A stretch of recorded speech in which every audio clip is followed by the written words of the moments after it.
ஏசாயா தீர்க்கதரிசன புஸ்தகம் 26வது அதிகாரம் 3வது வசனம். உம்மை உறுதியாய் பற்றி கொண்ட மனதை உடையவன் உம்மையே நம்பியிருக்கிறபடியால் நீர் அவனை பூரண சமாதானத்துடன் காத்து கொள்வீர்.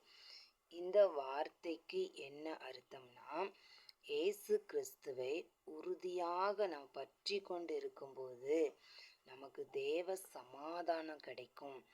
எவ்வளோ பிரச்சனைகளோ துன்பங்கள் வரும்போது கூட தேவ சமூகத்தில், அதாவது இயேசு கிறிஸ்துவை அதிகமாக நாம் தேடும்போது அவர் நமக்கு சமாதானத்தை கொடுத்து நம்மளை என்ன செய்வாங்க, பாதுகாத்து கொள்வாங்க. சமாதானத்துக்காகத்தான் நம்ம அநேகர் என்ன செய்கிறோம், அங்கே இங்கேயும் தேடி அலைகிறோம்.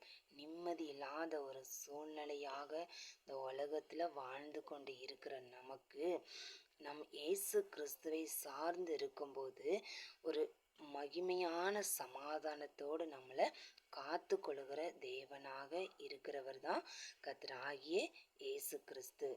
இந்த வார்த்தையை கர்த்தர் தாமே உங்களுக்கு ஆசீர்வதித்து தருவாராக.